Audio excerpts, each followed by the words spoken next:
दोस्तों, अगर एक तरह से देखा जाए तो ये साल 2026 पूरी तरह से सनी देओल यानी कि सनी पाजी का है। बॉर्डर 2 से जो इस साल की शुरुआत हुई उसने तो बहुत ही धूम मचा दी। 500 करोड़ का बिजनेस करने में सफल रही वो मूवी, और वो मूवी इसलिए सफल रही क्योंकि सनी देओल उस फिल्म में थे, और ये फिल्म थी पूरी तरह से सनी देओल का सिनेमा।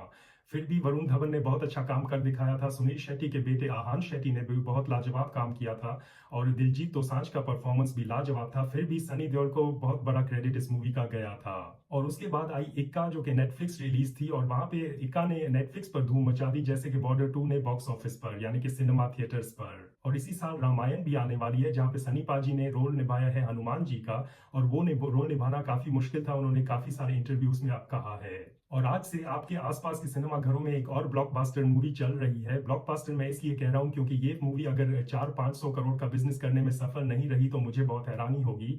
उसका नाम है बंटवारा 1947, जो कि आमिर खान प्रोडक्शन है, और सनी देओल आपको लीड कास्ट में दिखाई देंगे। तो 68-69 की उम्र में जो सनी पाजी आकर कर रहे हैं, पूरा साल काम कर रहे हैं, 4-5 बड़ी बड़ी फिल्में आपके सामने ले आ रहे हैं, उसके लिए तो उठ के तालियां बनती हैं मेरी नजर में। वाह जी वाह। गदर फ्रेंचाइज की तरह बंटवारा 1947, जो राजकुमार संतोषी की डायरेक्शन में बनी है और आमिर खान के प्रोडक्शन हाउस में बनी है, आपके सामने ले आती है दोबारा एक बार फिर से इंडो पाकिस्तान की लड़ाई का बंटवारा, जो कि हुआ था सन 1947 में। और अब यहाँ पे काफी सारे लोगों ने ये कह दिया था कि ये मूवी तो गदर 2 की तरह ही है, उसको दोबारा बनाने की क्या जरूरत है, और वो भी एक अलग टाइटल से, तो फायदा क्या है ऐसी फिल्म बनाने का। तो मैं यहाँ पे ये कहूंगा कि गदर और 1947 बंटवारा में काफी फर्क है, जमीन आसमान का फर्क है। प्लॉट तो ऐसा है कि सेम लगता है क्योंकि इंडिया पाकिस्तान के बंटवारे की कहानी दिखाई जाती है आपको, लेकिन बंटवारा में या सिर्फ नेशन या फैमिली पर सवाल नहीं उठता, यहाँ पे सवाल ये भी उठता है कि लोगों के इमोशंस क्या है इस फिल्म से, क्योंकि इस फिल्म में आपको दिखाया जाता है बंटवारा कंट्रीज का, इमोशंस का, फैमिलीज का और प्यार करने वालों का।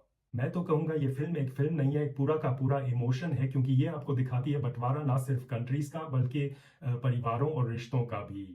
फिल्म की शुरुआत में आप देखते हो कि सनी पाजी अपनी बीवी और बच्चे को लेकर एक घर में जाते हैं जो उनको अलाउड हुआ होता है, लेकिन वहां पे देखते हैं कि पहले से ही एक बूढ़ी बुजुर्ग औरत रहती है, और वो ये घर नहीं छोड़ना चाहती। वो ये कहती है कि ये मेरा घर है, मैं यहाँ से नहीं जाऊंगी। इस बूढ़ी औरत का रोल प्ले करती है शबाना आजमी, और मुझे ये कहना पड़ेगा कि शबाना आजमी ने इस फिल्म में काफी जान डाल दी है। उनकी अभी की आप उम्र अगर देखो तो जिस तरह से वो रोल निभाती हैं, अपने इमोशन से, अपने एक्सप्रेशन से, अपने फेस से, और कुछ ना कहकर भी वो जितना आपको रुला देती है फिल्म में, वो वाकई ही लाजवाब है। और सनी पाजी के डायलॉग्स, उसके बारे में तो क्या ही कहूँ, हर फिल्म में सनी पाजी के डायलॉग ही होते हैं जो फिल्म को सुपर डुपर हिट बनाने में सबसे बड़ा हाथ रखते हैं।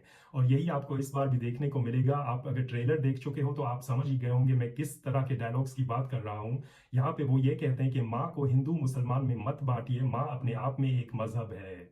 सब लोग कहते हैं 2.5 किलो का हाथ, 2.5 किलो का हाथ सनी देओल का है, लेकिन 2.5 किलो का हाथ तो है, लेकिन डायलॉग्स को फिर क्या कहेंगे, 5 किलो के या 10 किलो के डायलॉग्स।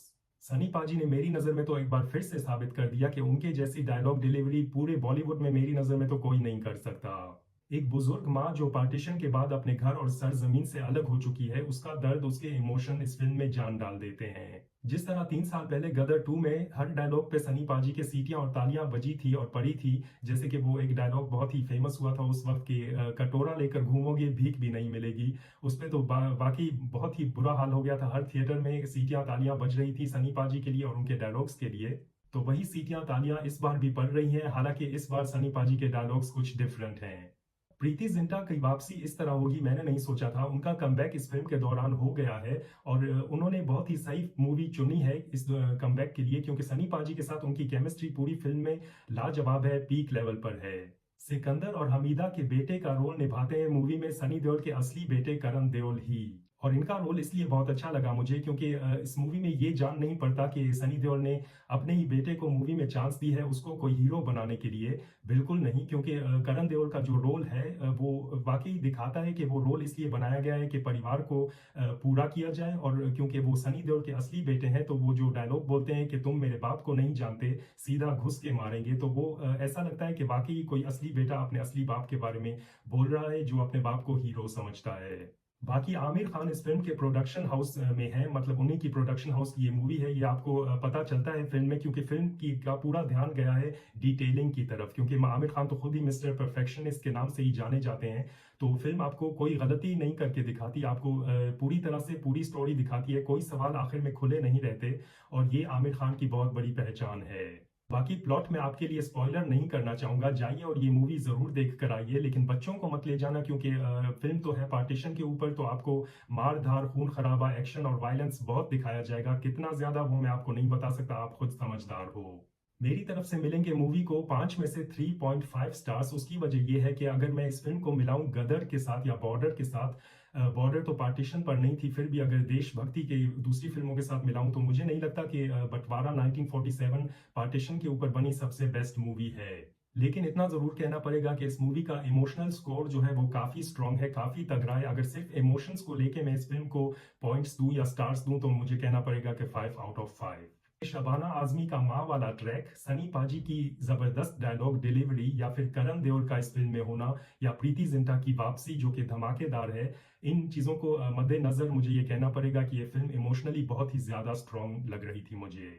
आमिर खान का प्रोडक्शन हाउस, राजकुमार संतोषी की डायरेक्शन, सनी देओल का इस फ़िल्म में होना, और ये प्रीति जिंटा की वापसी, और ये सब चीज़ें मिलाकर ये फ़िल्म बन जाती है आपके लिए फुल देखने लायक, फुल पैसा वसूल। एक बड़ा सवाल इस फ़िल्म के साथ जुड़ा ये भी था कि आमिर खान इस फ़िल्म में एज़ एन एक्टर भी आएँगे, या सिर्फ़ उन्होंने प्रोड्यूस की है इस मूवी को। तो यहाँ पे एक चीज़ देखकर मुझे थोड़ी हैरानी हो गई फ़िल्म में, मैं आपको बताऊँगा नहीं कि क्या, लेकिन शायद आप समझ ही गए होंगे। सवाल तो ये था कि आमिर खान इस फ़िल्म में खुद भी प्ले करते हैं या नहीं। फ़िल्म की रनिंग टाइम है 2 घंटा 25 मिनट, अगर आपको एक्सटेंडेड वर्ज़न नहीं दिखाया गया थिएटर में तो, क्योंकि इस फ़िल्म में 15 से लेकर 20 सीन काटे गए हैं सेंसर बोर्ड की तरफ से, ऐसा सुनने में आया है। बाकी बहुत-बहुत शुक्रिया मेरा वीडियो एकदम आखिर तक देखने के लिए, और मेरे चैनल को सब्सक्राइब कर दें, क्योंकि मैं हर हफ्ते ऐसे ही प्रीव्यूज़ और रिव्यूज़ नई फ़िल्मों पर बनाता रहता हूँ। मुझे कमेंट्स में ज़रूर बताना कि बँटवारा 1947 आपको कैसी लगी? वरना मेरे अगले वीडियो तक खुश रहना, तंदुरुस्त रहना, अपना ख़्याल रखना, एंड एन्जॉय वॉचिंग मूवीज़।